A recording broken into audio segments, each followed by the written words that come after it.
Dirty Diesel shop here. We're just making some room for the Elite Diesel 140 psi beehive springs for the injector hold downs. So.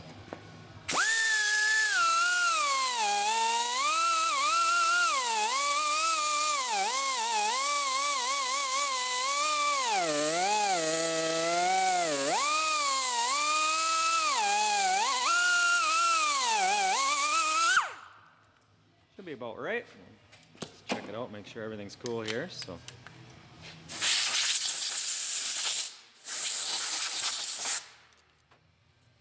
Take a lot of pride in cleaning stuff.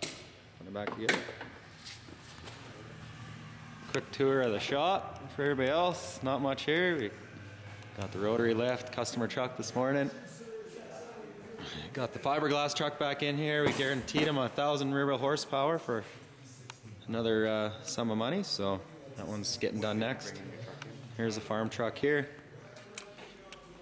Just got the custom head work done by Alan Lee. He be doing all our port work. Got the porting done on the intake manifold, exhaust manifold, and then we cut the spring pockets on the head for the stage 2 valve train.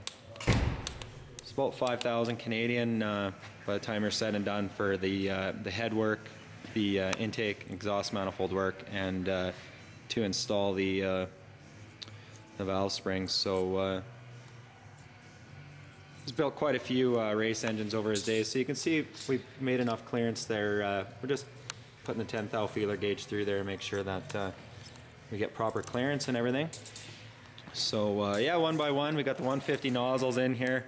Stock bottom end yet, and got the direct port nitrous system here. Really excited about the truck going back together. She's been apart for quite some time now, so it's exciting for us. I don't know if we can get a shot of the port work or not. It's gonna be pretty tough. I should have done it before we put the head on.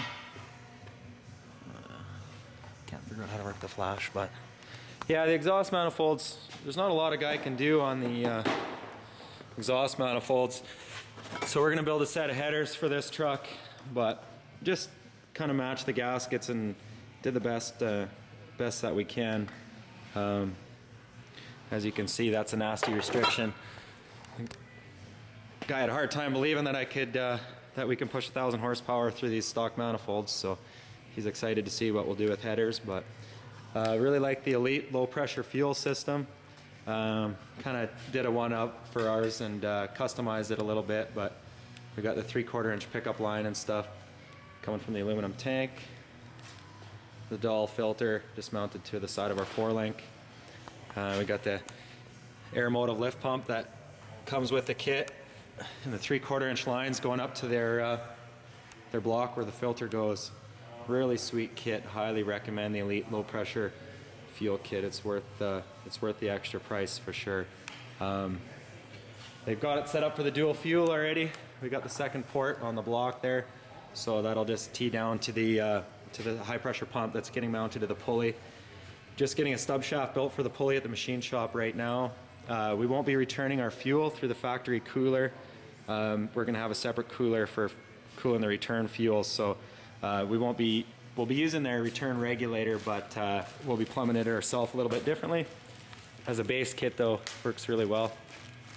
Other than that, we got the dual rails, dual feed lines on the rails. They're still at the machine shop. They're actually ready for pickup, so we'll get that going. We're gonna have to come up with our own high pressure lines to go from the second pump up to the dual feed, which is gonna sit about in here. So we're pretty excited about that.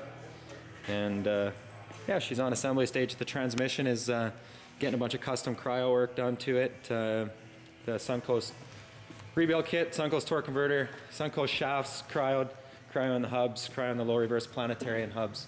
Doing as much due diligence as we can in the transmission. We got the 4-link is set up and done. Move the springs in. We got the wishbone in here. It's in backwards, so we're going to redo that and then put a panhard bar as well across the Morso 4-link kit. Dynamite installed Elite's 150 nozzles for us and flow tested them. make sure everything is good there. Get a quick shot of the bling bling from Ballers Inc. 24-inch Giovanni Setes for the street. Here's a box, got the fiberglass sides on it. We short boxed it, cut 16.5 inches out, as well as 16.5 inches out of the frame, which is fish plated there. So yeah, we're excited on everything going back together. Here's our intercooler pipe with the stainless steel blow-off valve, flange welded on. As you can tell, you can't get a blue blow-off valve from BD Diesel, so you know we're building our own kits. Here's the wastegate, the new up pipes. So it's pretty sweet. Unfortunately, we're out, and good luck getting one. And versus the factory up pipes here is pretty gross. So we get rid of this whole EGR circuit here, and then get rid of all this ugly stuff up here with the polished elbows. So that's about all going on in the shop today, and we'll have another update in a couple weeks. All right.